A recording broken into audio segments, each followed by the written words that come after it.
नमस्ते दोस्तों, अभी देख सकते हैं ये हम लोग का एक और नेक्स्ट वीडियो आ चुका है, दैट इज़ 13th वीडियो।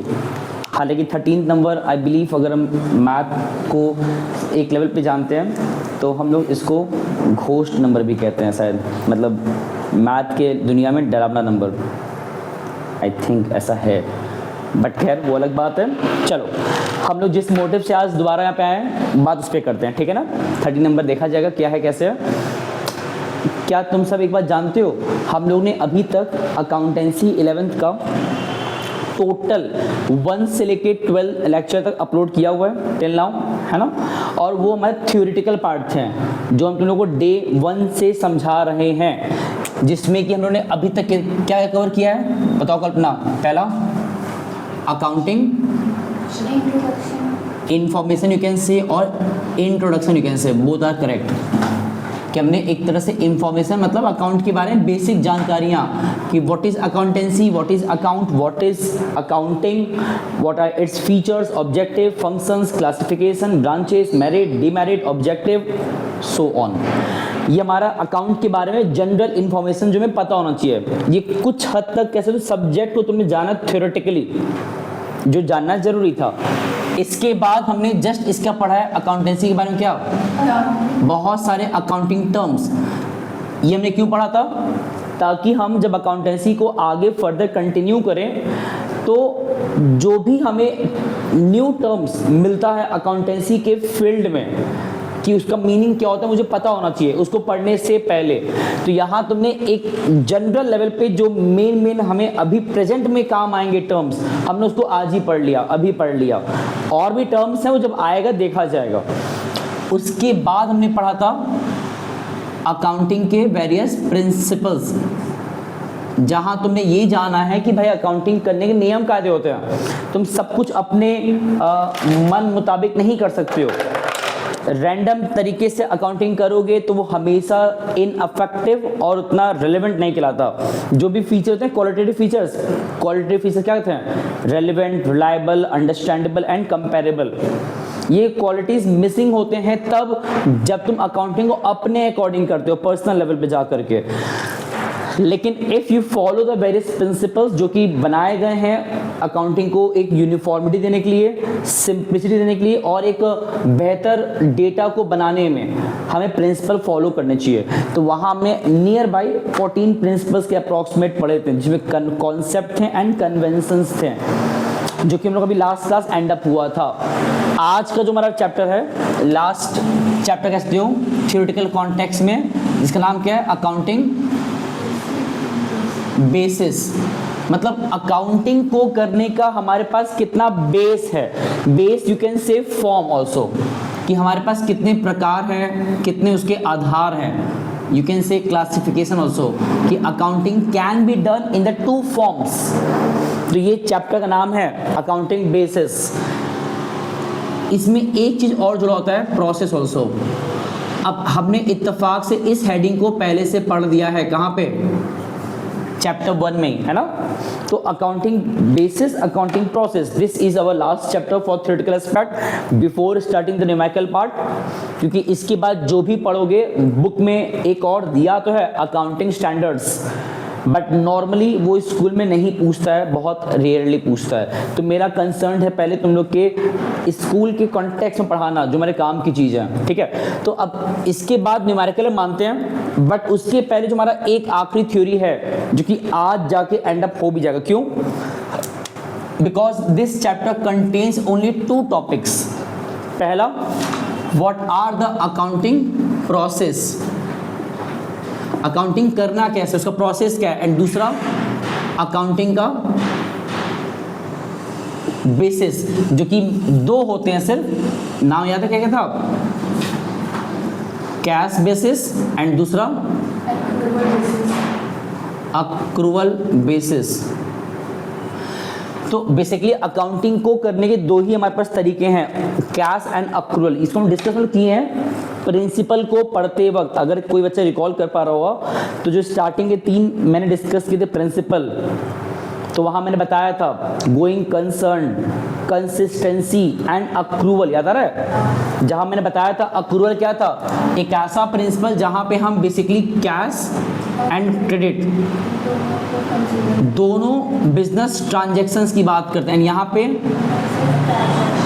यहाँ तो सिर्फ उन ट्रांजैक्शंस की बात कर रहे हो जिसमें कैश में डील हो रहा है, आइदर कैश आ रहा है या कैश हमारा जा रहा है। तो ये हमारा चैप्टर का बेसिक पहले इंट्रो तक हमने पढ़े अभी तक।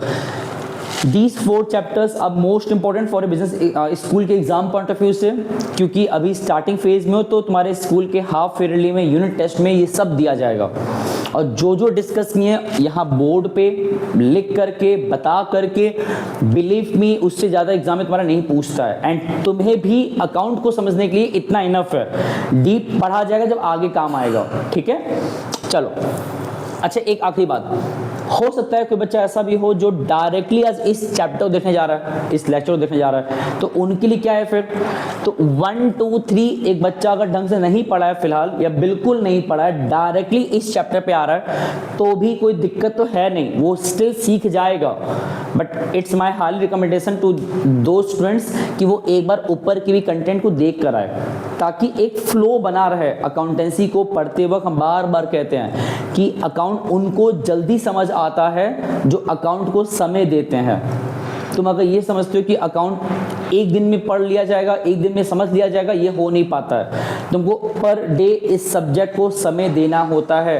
टू बी फेयर इनफ, अगर इस बात को तुम्हें कनेक्ट करना चाहें तो तुम इससे कनेक्ट कर सकते हो कि जिस तरह तुमने 9th-10th में साइंस और मैथ को पूरे साल तक समय दिया, हालांकि एसएसटी इंग्लिश हम हिंदी की डाउनफॉल नहीं बता रहे हैं, बट मोस्टली बच्चे क्या करते हैं, साइंस को मैथ को ज़्यादा प्रेफरेंस देते हैं, प्रायोरिटी देते हैं पढ़ने के लेवल पे, हाँ या ना? वो उसको साल भर अच्छे से पढ़ते हैं, समय देते हैं और ज़्यादा उसको हार्ड मानते हैं, तो उसको रेस्पेक्ट भी करते हैं उन दो सब्जेक्ट्स को। स्टिल उनका मार्क्स अच्छा है बुरा है उसकी बात नहीं कर रहे हम, बट टाइम देते हैं ना। तो सेम कॉन्सेप्ट यहाँ पे भी है। तुम कॉमर्स में इको को, बिजनेस को समय एक बार थोड़ा कम दोगे, स्टिल चलेगा, अच्छी बात तो नहीं बट चलेगा। अकाउंटेंसी को समय कम दोगे तो आई गारंटीड पेपर अच्छा नहीं जाता बच्चों का, और बहुत बच्चे फिर अच्छा नहीं कर पाते हैं, रिजल्ट बिगड़ जाता है। इको बिजनेस उतना रिजल्ट नहीं बिगाड़ता है, दोबारा कह रहे हैं, अकाउंट गारंटीड बिगाड़ देता है। तो ये नौबत ना आए इसके लिए तरीका क्या है, अकाउंट को पर डे पढ़ना और अच्छे से पढ़ना है, कोई बहुत प्रेशर लेके नहीं पढ़ना है। जो काम 4 दिन का है तुम 4 दिन में ही पढ़ो, तो समझ भी आएगा, आसान भी लगेगा। जहाँ तुमने इसको पढ़ना चाहा 1 दिन के अंदर, तब वो तुम पे बर्डन पड़ता है, प्रेशर पड़ता है और फिर हो नहीं पाता। चलो टॉपिक पे आते हैं। हम लोग इन 2 में से पहले इसको ही कवर करते हैं, जो हमारा आसान टॉपिक था, जो हम पहले से पढ़े हैं, just for sake of revision एक बार रिवाइज कर लेते हैं। हमने अकाउंटिंग प्रोसेस जब पढ़ा था चैप्टर 1 में, याद करो, तो मैंने बताया था कि अकाउंटिंग प्रोसेस को भी करने का, अकाउंटिंग को करने का एक प्रोसेस होता है, अकाउंटिंग को करने का प्रोसेस है। प्रोसेस क्या था याद है? देखो अकाउंटिंग पहले एक्चुअली क्या होता है, अगर इसको तुमको लेमन बताना हो एक सिंपल पर्सन को, तो यू कैन से बिजनेस के सारे एक्शंस को बुक में ला देना, जो भी हम कर रहे हैं बिजनेस में उसको किताबों में ला देना, दैट इज अकाउंटिंग।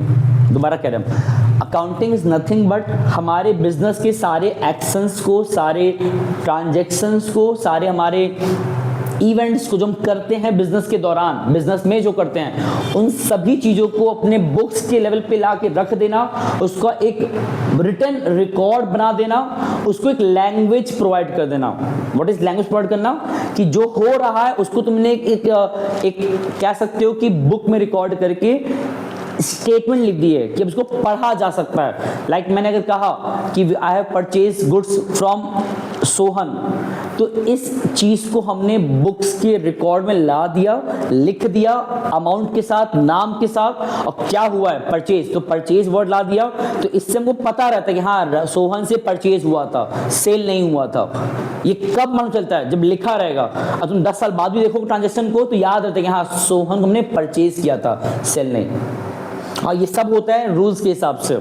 तो इसका मतलब बिजनेस अकाउंटिंग करने का हमारा सिंपल लॉजिक होता है, अपने बिजनेस के इवेंट्स को, अपने बिजनेस के एक्शंस में जो हो रहे हैं, जो आप कर रहे हैं, उसको बुक में ला देना।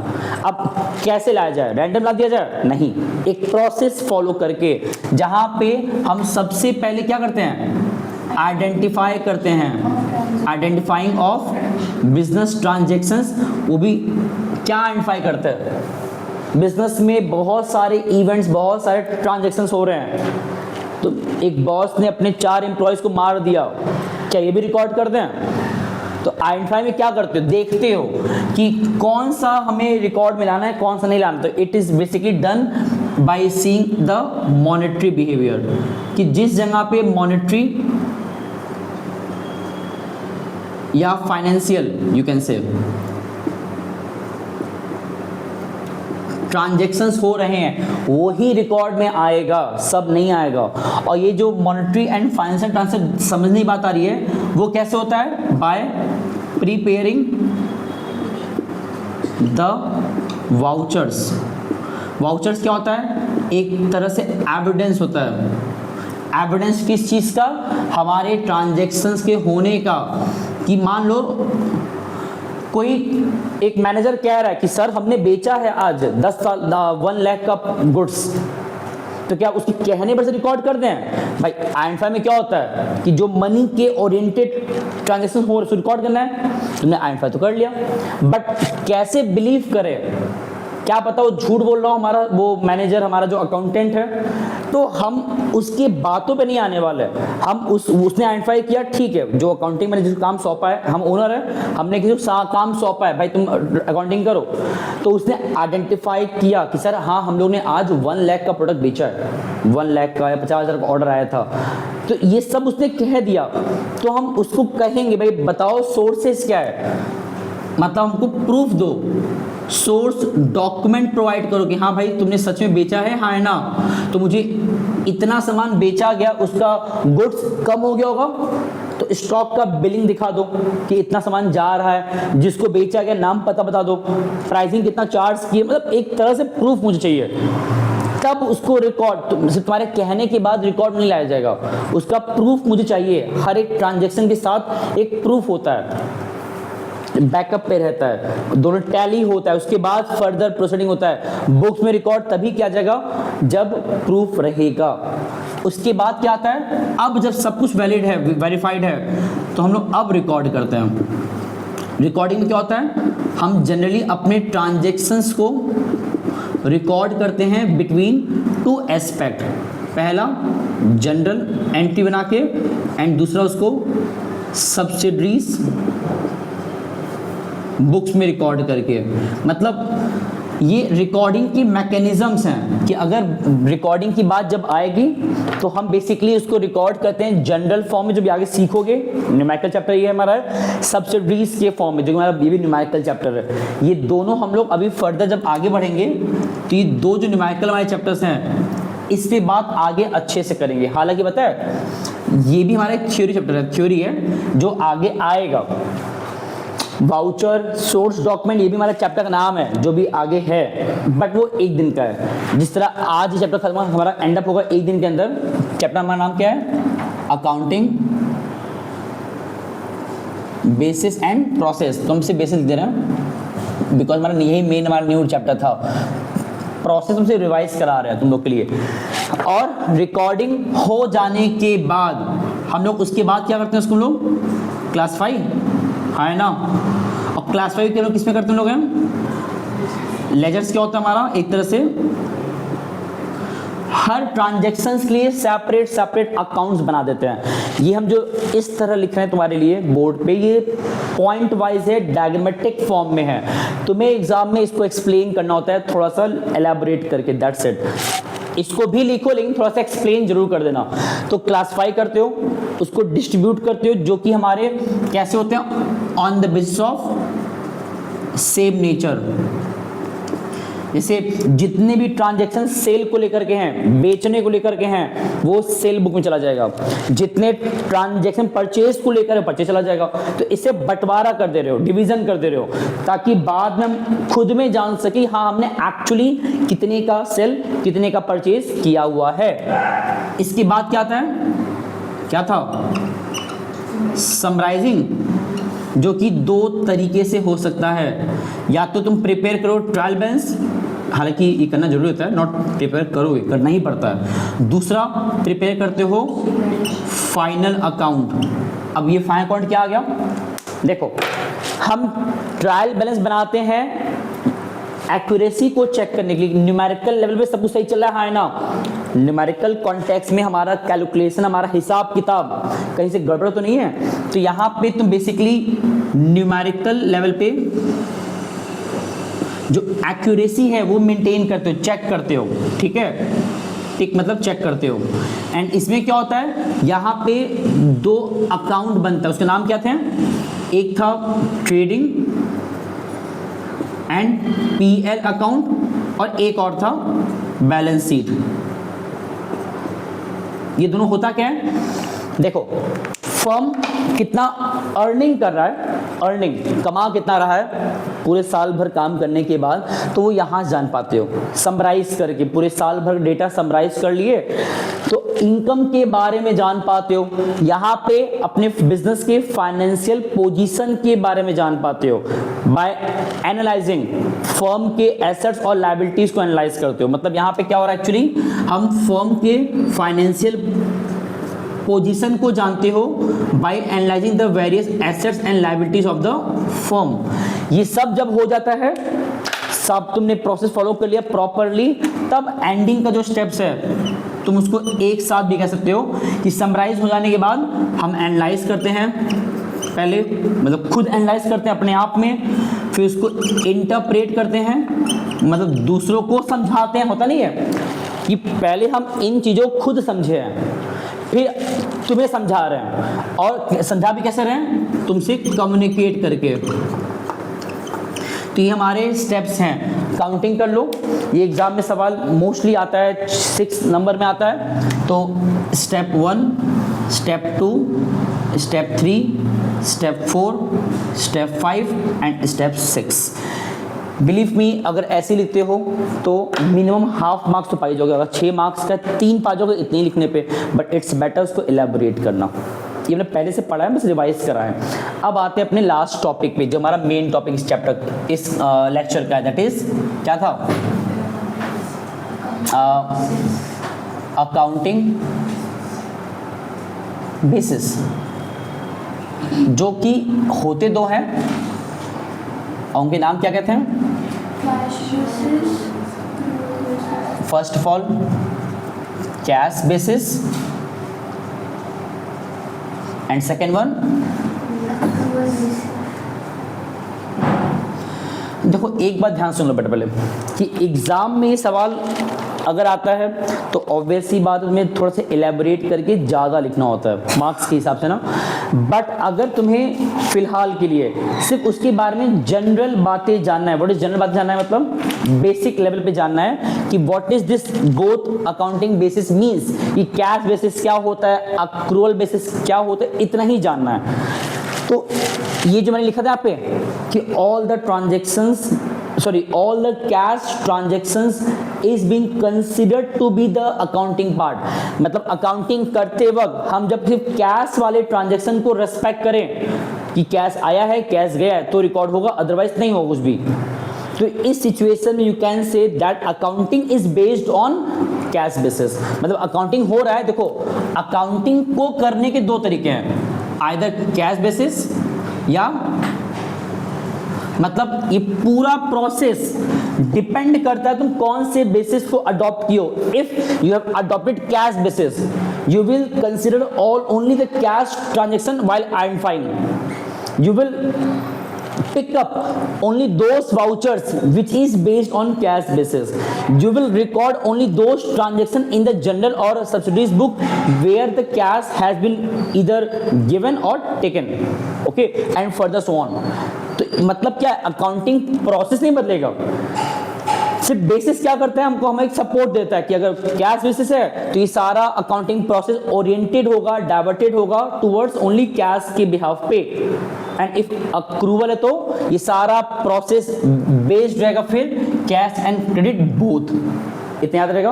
बट इतने से कहाँ काम चलता है एग्जाम में, एग्जाम में हम लोग इतना ही अगर बातें लिख कर आ जाएंगे तो इतने से काम नहीं चलेगा। और teachers always prefer to ask you to write more about the topics. तो हमें इसके बारे में कैसे पढ़ना चाहिए, देखो दो तरीके हैं। तुम्हें इस टॉपिक के बारे में एग्जाम के कॉन्टेक्स्ट से बात करें अगर तो जनरली क्या होता है ना, जनरली क्या होता है, तुमसे इन दोनों का डिफरेंस पूछता है। क्या पूछता है?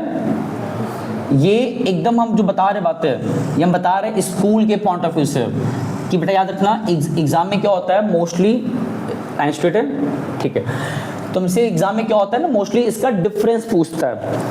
अब जब डिफरेंस पूछेगा कि क्या अलग है, देखो इंडिविजुअली पूछ सकता है बट हम लोग फोकस किस पे करेंगे पहले, डिफरेंशिएट फॉर्म में। और जब भी डिफरेंशिएट करना अकाउंटेंसी या फिर बिजनेस इकोनॉमिक्स कहीं पे भी, तो always you should write the basis. ये बेसिस क्या होता है, व्हाट इज बेसिस? ये बेसिस, इसे कंपेयर मत करना, ये बेसिस एक्चुअली कह सकते हो कंपेयरिंग पॉइंट है कि तुम किस पॉइंट के बिहाफ पे कंपेयर करने जा रहे हो उन दोनों एलिमेंट्स को। जैसे फॉर एग्जांपल सबसे पहला बहुत बेसिक बेसिस, मतलब बहुत बेसिक बेसिस ध्यान ना, वो क्या है, meaning, that we are going to differentiate both of them on the basis of meaning.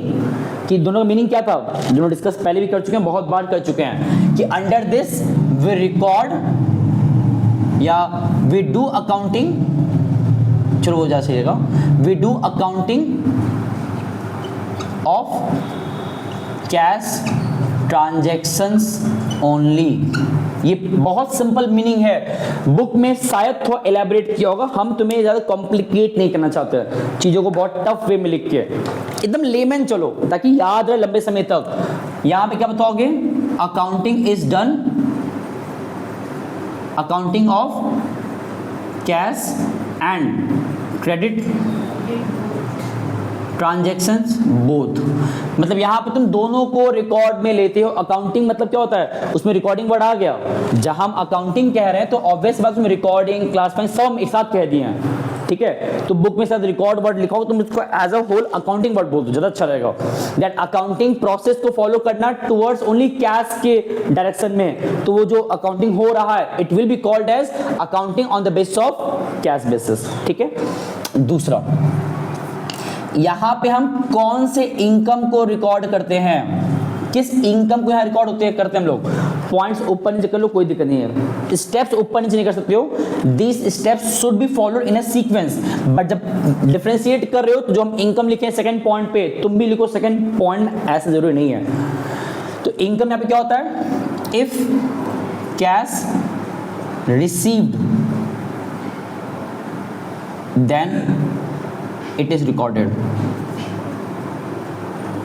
तो मतलब अगर इनकम रिसीव होगा तो ही रिकॉर्ड होगा, इनकम रिसीव होने वाला है तो रिकॉर्ड नहीं होगा। एंड यहां पे इफ कैश रिसीव्ड और नॉट रिसीव्ड, दोनों ही केस में इट इज रिकॉर्डेड। देखो एक बहुत ध्यान ना, यहां पे रिसीव होगा तो ही रिकॉर्ड होगा, यहां पे रिसीव हो ना हो दोनों केस में रिकॉर्ड होगा। बिकॉज रिसीव हुआ तो कैश आ रहा है, नहीं हुआ दैट मींस हमने उधार पे चीजों छोड़ दिया, बाद में पैसा मिल जाएगा। तो ऐसे केस में यहां पे हम दोनों केस में रिकॉर्ड लेते हैं, इनकम अर्न्ड या income to be earned, both will be recorded. यहां पे income should be earned then only it will be recorded. Similarly अगर इनकम बात हो गया तो तीसरा किसका बात होगा, एक्सपेंस का। सेम लाइन कि if cash paid then only it will be recorded, if cash paid और टू बी पेड तो it will be recorded. Line अलग है कि सेम लग रहा है, बातें सेम लिखा है क्यों अलग लिखा है, वेरी गुड। एक और देखो, ये तो 3 पॉइंट हो गया ना। चौथा, प्रॉफिट लॉस कह सकते हो, वर्ड क्या लिखे हो, मतलब असर्टेनमेंट लिख लो, कैलकुलेशन भी कह सकते हो। असर्टेनमेंट ये क्या होता है, ट्रू प्रॉफिट लॉस कहां पे निकलता है। ट्रू मतलब होता है फेयर इनफ। देखो यहां पे तुम दोनों को रेस्पेक्ट कर रहे हो, तो यू कैन से यहां पे जो प्रॉफिट लॉस निकलेगा that will be more affective and fair enough, मतलब यहाँ का प्रॉफिट लॉस ज़्यादा रिलायबल होगा, ज़्यादा रेलेवेंट होगा, बिकॉज यहाँ तुम सबको कंसिडर कियो, तो एक तरीके से ये हमारा मोर इफेक्टिव होता है। बट यहाँ का जो प्रॉफिट लॉस निकलेगा वो थोड़ा सा less effective and less fair enough, मतलब यहाँ पे थोड़ा लेस का मतलब क्या होता है, भरोसा नहीं हो पाता, क्योंकि तुम अपने ही प्रॉफिट लॉस को पूरी तरह जान नहीं पाते हो, just because you have ignored all the credit transactions. ऐसा नहीं है किसी बिजनेस में क्रेडिट ट्रांजैक्शन नहीं हो रहा होगा, यहाँ भी हो रहा होगा, तुम इग्नोर कर रहे हो। तो जब तुमने एक बड़े डेटा को इग्नोर किया रिकॉर्डिंग के दौरान, कौन जो उधार पे हो रहा था, तो तुम्हारा ट्रू प्रॉफिट लॉस कैसे मिलेगा।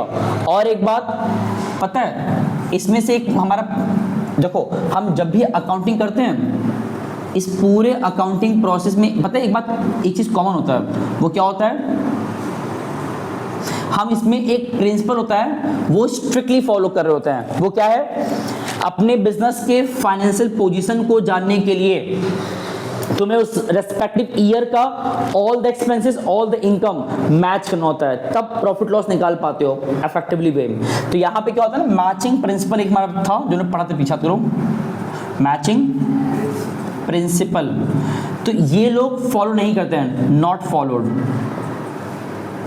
बट यहां पे स्ट्रिक्टली फॉलोड, स्ट्रिक्टली।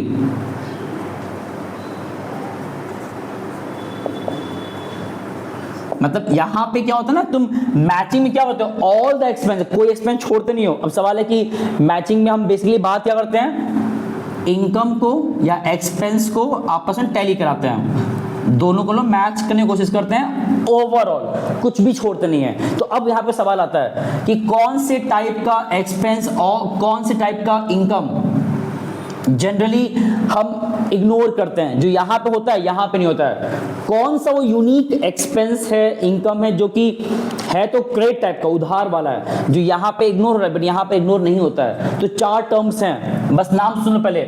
जिस तरह तुमने अकाउंटिंग टर्म्स मुझसे बहुत पढ़े ना, अप्रॉक्सीमेट कितना मैंने पढ़ाया था करो, 25। बहुत बढ़िया।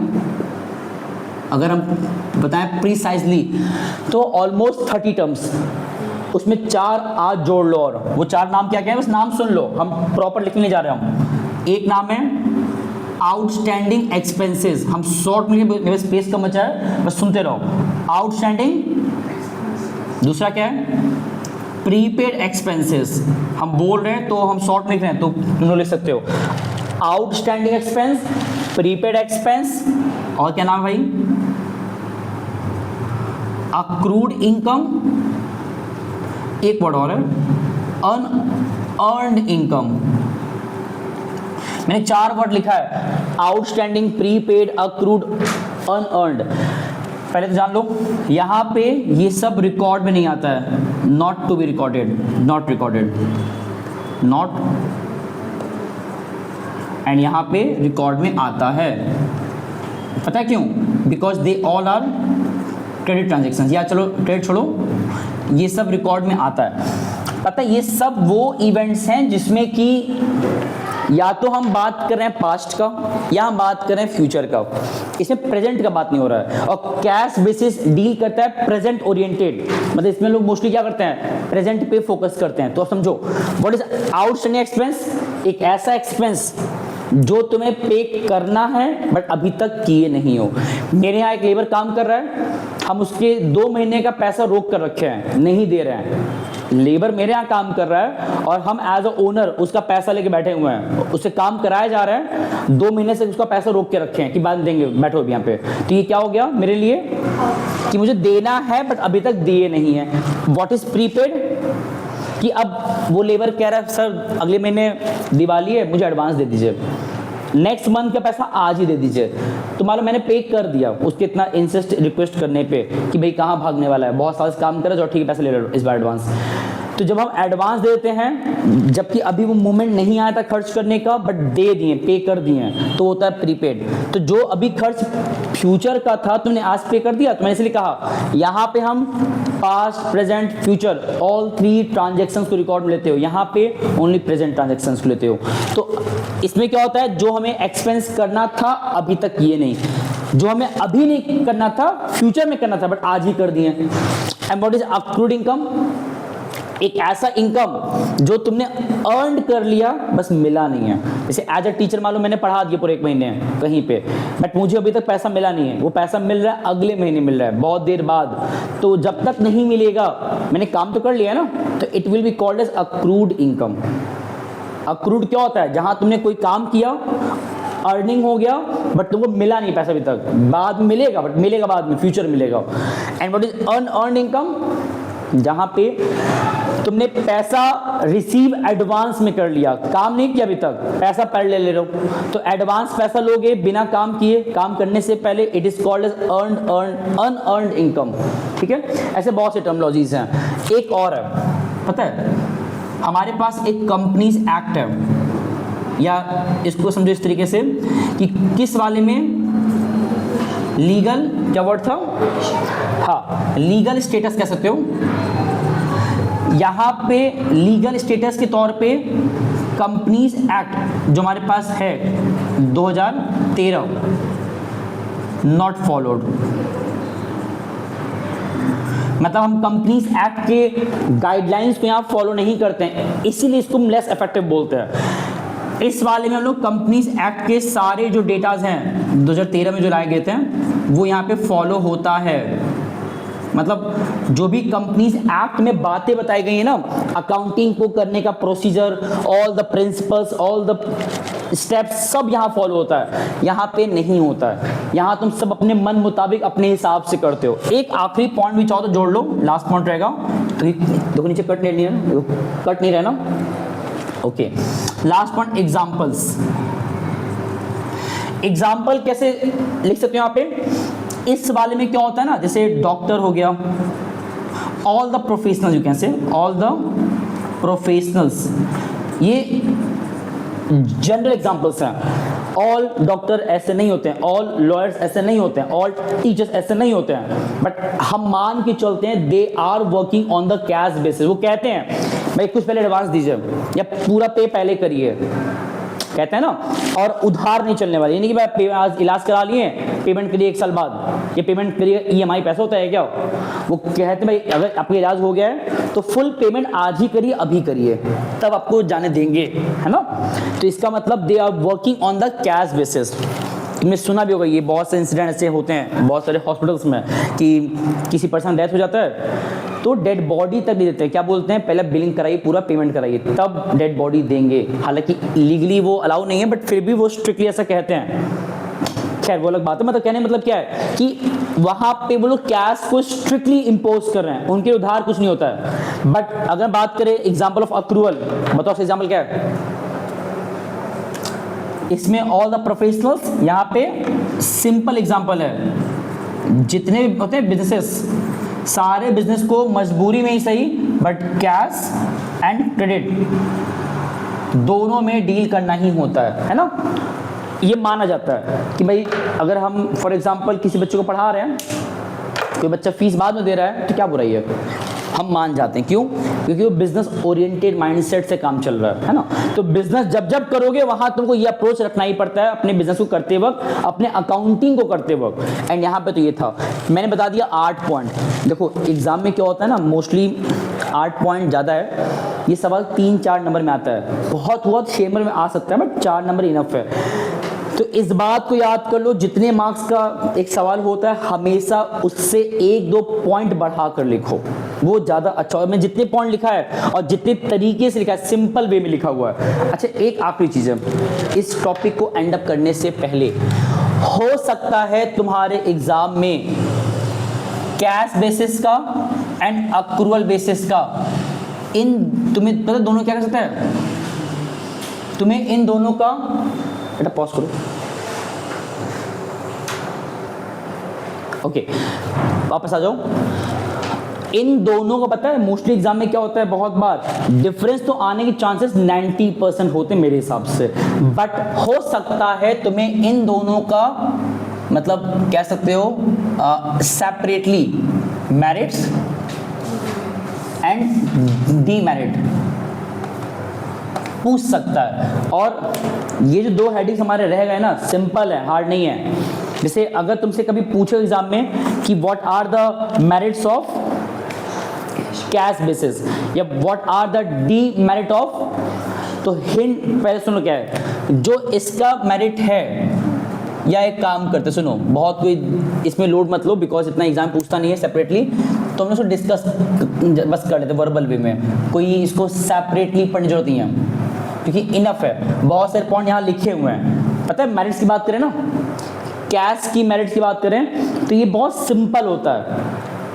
कैश बेसिस क्या, तुम लोड कम लेते हो, तुमने क्रेडिट को इग्नोर कर दिया तो अब तुम्हारा अकाउंटिंग जो प्रोसेस है वो सिंपल हो गया, बहुत कॉम्प्लेक्स नहीं रहा, और ये हमारे हिसाब से होता है। मतलब इसमें हम लोग अपने अकॉर्डिंग पर्सनली अपने अकॉर्डिंग जजमेंट करते हैं, ऑब्जेक्टिविटी रहता है कि जो हमको लगे वो रिकॉर्ड करेंगे, जो नहीं लगा रिकॉर्ड नहीं कर रहे हैं। मतलब टू बी फेयर इनफ वो हमारे अकॉर्डिंग चल रहा है। तो मेरिट्स तो इसके हैं बहुत सारे, बट इसके ड्रॉबैक मेन है। सबसे पहला ही हमारा प्रॉफिट लॉस ट्रू प्रोवाइड नहीं करता, ये कंपनीज एक्ट के डेटा फॉलो नहीं करता, इसमें बहुत सारे जो मैचिंग प्रिंसिपल के अप्रोच हैं, इस टाइप के एक्सपेंसेस, इस टाइप के इनकम जो फ्यूचरिस्टिक एंड पास्ट ओरिएंटेड होता है वो रिकॉर्ड में नहीं लेते हैं, है ना। तो ये जितने इसके तुम्हारे ड्रॉबैक्स हैं वो यहाँ पे ही दिख रहा है, और यही सब ड्रॉबैक इसका मेरिट है कि it follows matching concept, it follows the rules and regulation of the companies act, and you can say it provide the true and fair profit loss।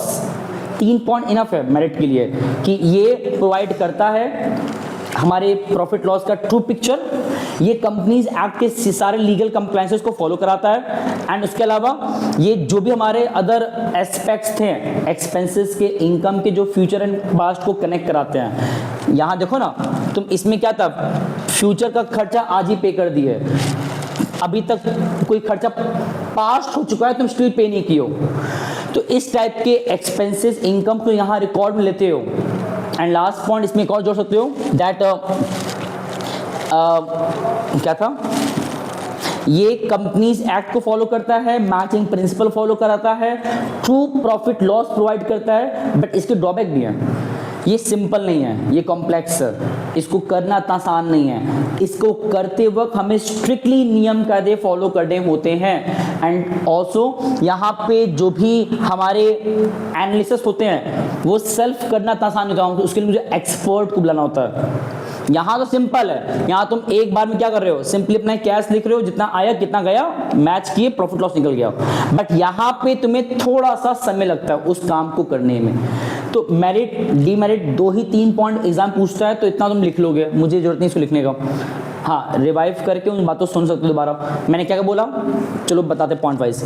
Simple and easy to record, and और उसमें क्या था, it does not require much more procedural active process, कोई ज़्यादा नियम कायदे follow नहीं करना होता है। यहाँ पे सिंपल फोकस है, only cash to be considered, if received if paid recorded होगा, if not received not paid record नहीं होगा। तो ये इतना सिंपल इसके मेरिट्स थे।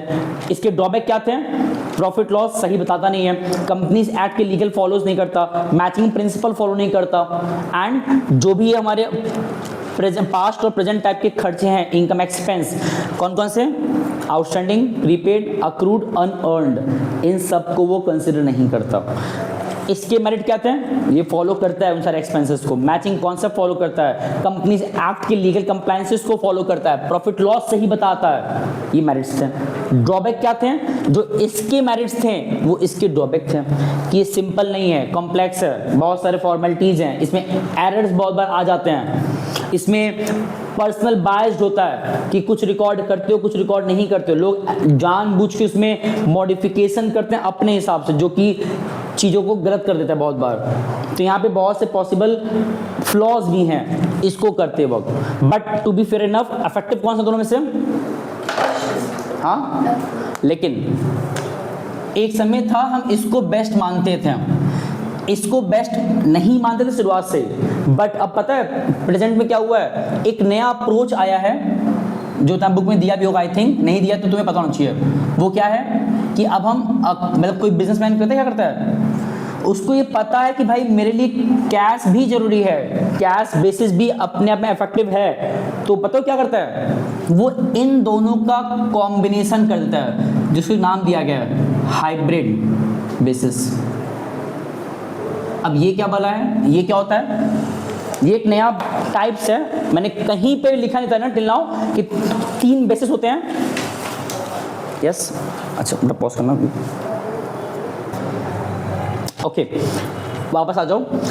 ये जो मैंने एक नया टर्म लिखा जो अभी तक लिखे नहीं थे, बार बार अभी तक कहीं नहीं लिखे थे, अब लिखने जा रहे हैं कि आमतौर पे जितने हमारे हैं बिजनेसेस वो अब हाइब्रिड को फॉलो कर रहे हैं। What is hybrid?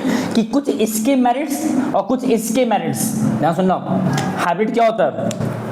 इसमें हम मेनली क्या करते हैं ना, कैश एंड अक्रूवल, इन दोनों का मिक्सर रखते हैं। मिक्सर क्या होता है? कॉम्बिनेशन यू कैन से। अब एक बच्चे दिमाग में आ सकता है सर ये अक्रूवल में ऑलरेडी कैश है तो अब क्या ही अलग इसमें कर देंगे?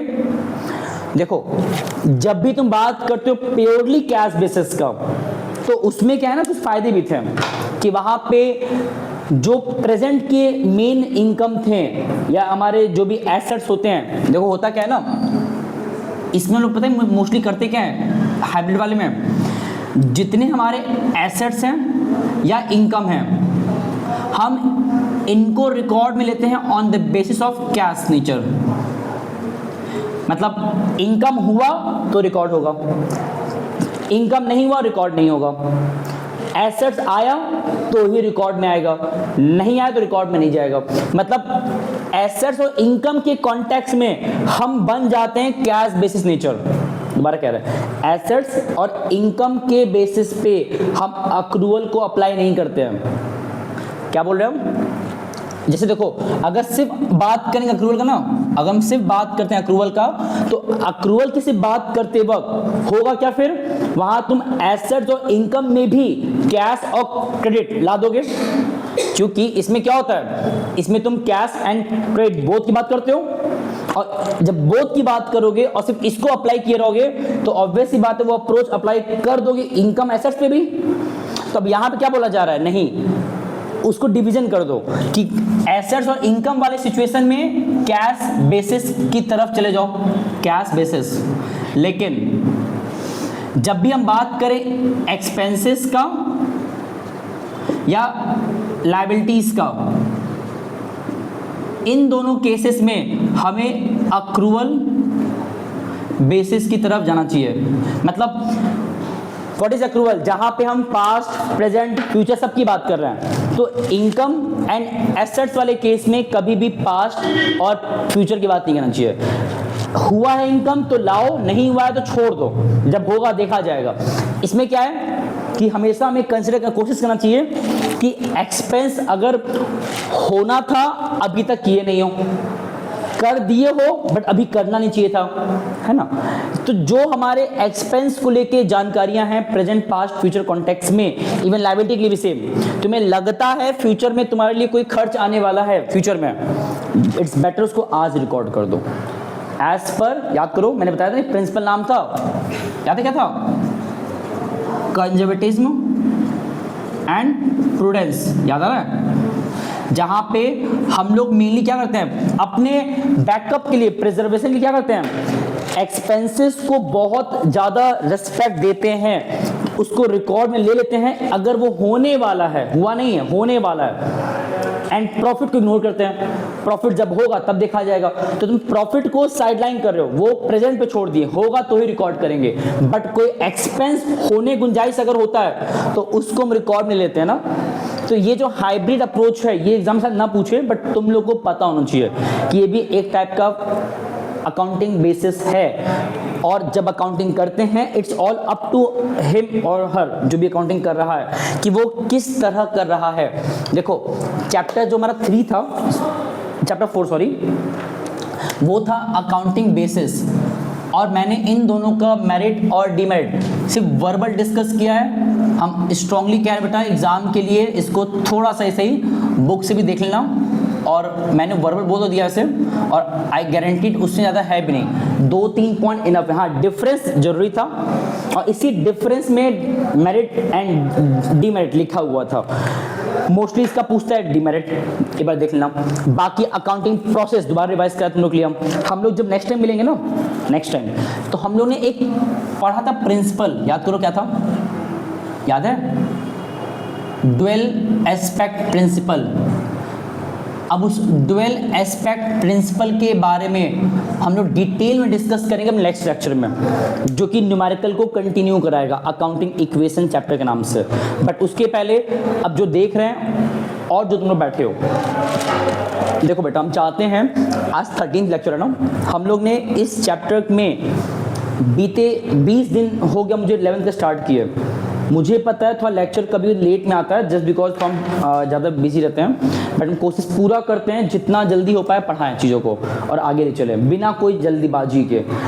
तो जितना भी हम लोग डिस्कस किए हैं, एक बार इसको ढंग से दोबारा देख लो। इसलिए देख लो ताकि जब न्यूमेरिकल पे जाओ तो बेसिक लेवल पे, फाउंडेशनल लेवल पे तुम्हारा कॉन्सेप्ट क्या रहे, अकाउंटेंसी को लेके ज़्यादा क्लियर रहे। ये सारे अप्रोच न्यूमेरिकल के दौरान एग्जैक्टली काम नहीं आएंगे, नॉट डायरेक्टली काम नहीं आएंगे, इनडायरेक्टली काम आते हैं। तो एक बच्चा ये नहीं भी जानता होगा तो उसको अकाउंटेंसी न्यूमेरिकल लगाते वक्त दिक्कत करेगा, बट नॉट बहुत ज़्यादा। बट ये पढ़ के जाओगे तो ज़्यादा आसान पड़ता है। क्लियर? चलो बेटा उतार लो, और जब मिलेंगे नेक्स्ट क्लास में तो आगे बात करेंगे। बाकी दोबारा कह रहे हैं, चीज़ें बढ़ रहा है धीरे धीरे, तो साथ में चलना है। छुट्टियां तुम्हारे हो चुका है स्कूल के समर वेकेशन, मुझे पता है, बट स्टिल हम मान के चल रहे हैं एक बच्चे के लिए 40 मिनट्स निकालना कोई बड़ी बात नहीं है इस छुट्टियों में, क्योंकि छुट्टियां मिला है स्कूल नहीं जाने का। ये कहीं नहीं लिखा होता कि पढ़ाई भी नहीं करना है 1.5 महीने तक, है ना। नहीं पढ़ोगे तो जो तुम अभी अप्रैल में इतना अच्छे से पढ़ाई लिखाई किए थे, अप्रैल मई के मिड तक एक फ्लो बना था, बिकॉज तुमने पूरा पढ़ाई त्याग दिया बिकॉज समर वेकेशन की वजह से, तो वापस 0 पे आ जाओगे। तो हम कह रहे हैं मस्तियाँ करो स्कूल घर पे रह, लेकिन 40 मिनट्स 50 मिनट्स या मैक्सिमम 1 आवर अकाउंटेंसी को पर डे तब भी देना है, ताकि जो फ्लो बना है वो बना रहे। अदरवाइज जब तुम लोग आओगे स्कूल में वापस समर वेकेशन बाद जून से या जुलाई के स्टार्टिंग से, हम लोग आगे बढ़ चुके होंगे और तुम सभी लोग अकाउंटेंसी में 0 पे आ जाओगे, जो कोई मतलब नहीं है। और उस वक्त तुम्हारे लिए वापस से पढ़ के वापस एक लेवल पहुंच जाना हो नहीं पाता है। तो इसका एक ही तरीका है कि ऐसा नौबत ना आए, पर डे पढ़ते रहो। ये सबके लिए कह रहे हैं हम। क्लियर है? चलो बेटा इतना उतार लो एंड मिलते हैं नेक्स्ट वीडियो में। ओके चलो, thank you so much and धन्यवाद।